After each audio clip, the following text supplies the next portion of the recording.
Olá, tudo bem com você?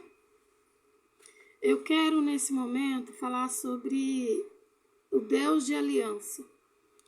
Nós temos o hábito de dizer Deus de Abraão, Isaque e Jacó, porque ele é um Deus de aliança, Deus que tem aliança com gerações. Ele segue aquela aliança.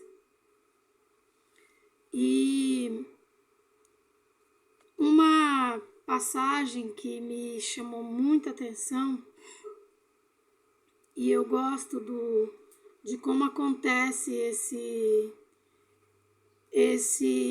essa história, porque a Bíblia ela relata coisas, né? Um livro fala do outro.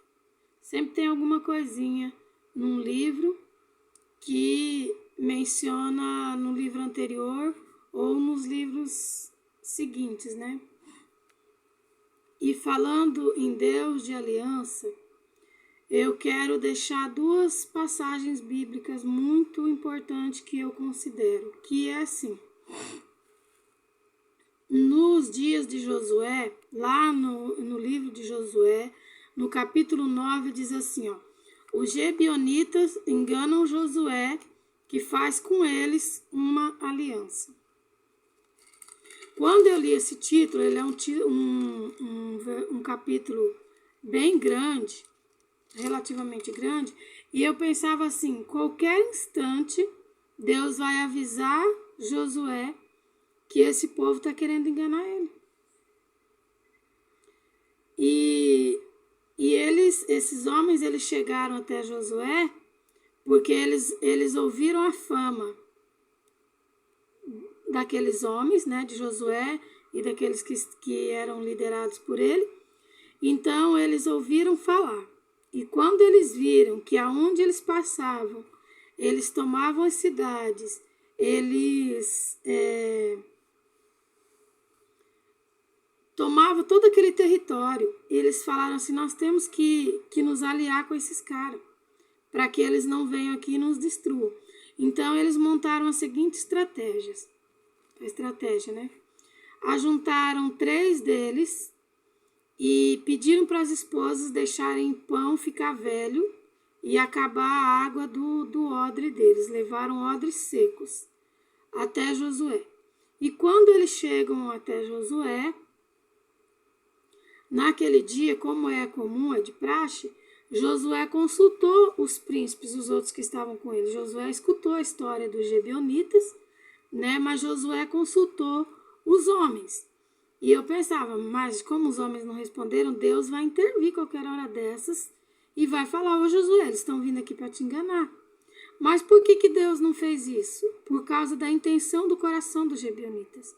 O que os Gebionitas desejavam era conhecer o Deus que estava fazendo aquelas maravilhas na vida de Josué. E diz assim no capítulo 13, olha só: e estes odres que encheram de vinho eram novos, e eles aqui já rotos, e estas nossas vestes e nossos sapatos já se têm envelhecido por causa do muito longo caminho. Então aqueles homens israelitas tomaram da sua provisão e não pediram conselho à boca do Senhor. E Josué fez paz com eles e fez um concerto com eles, que lhes daria a vida, e os príncipes da congregação lhes prestaram juramento. Fizeram uma aliança. Os homens não consultaram o Senhor. E diz, então aqueles homens israelitas tomaram da sua provisão e não pediram conselho da boca do Senhor. Ou seja, quando Josué recebeu aqueles homens, Josué não pediu conselho para Deus. Se Josué tivesse pedido conselho para Deus, eu creio que Deus teria mandado fazer aliança com eles. Ou, pelo menos, Deus não destruiria aquele povo. Eu não sei qual que seria o que Deus faria. Agora, uma coisa é certa: Josué entrou em aliança com eles, e Deus os honrou. Então, Deus é Deus de aliança. Diz o nome, Gibeonitas. Aí passa tudo isso, essa passagem bíblica, e nós vamos até os dias do rei Davi. Nos dias de rei Davi, em 2 Samuel, capítulo 21, o título diz assim, fome em Israel e sua causa. E houve em dias de Davi uma fome de 3 anos, de ano em ano.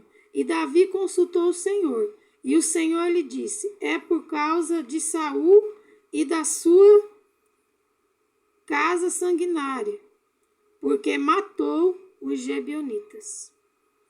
Então chamou o rei os Gibeonitas e lhes falou, ora, os Gibeonitas não eram dos filhos de Israel, mas do resto dos amorreus, e os filhos de Israel lhes tinham jurado. Porém Saul procurou ferir-lhe no zelo pelos filhos de Israel e de Judá. Aqui eles haviam feito novamente, eles tinham um acordo com os filhos de Israel. Né? Então, quem são esses filhos de Israel? Lá desde os dias de Josué. Então, quando chegou nos tempos do rei Saul, o rei Saul, sabendo que eles não eram do povo de Deus, né? Não que eles não fossem, eles eram, mas eles não eram dos judeus e dos israelitas, né? Mas eles eram do povo de Deus. Eles haviam se convertido. Então aqui o rei Saul pega e mata alguns dos Gibeonitas. Aí os Gibeonitas pediram a morte dos filhos de Saul. E aí é onde que tem aquela história, né, de Ziba.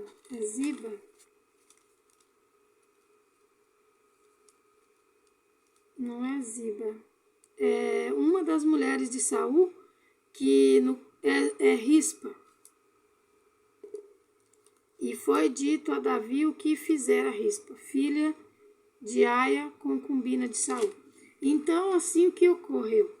Os filhos de Saul foram mortos por causa que mataram os filhos porque mataram dos povos dos Gibeonitas.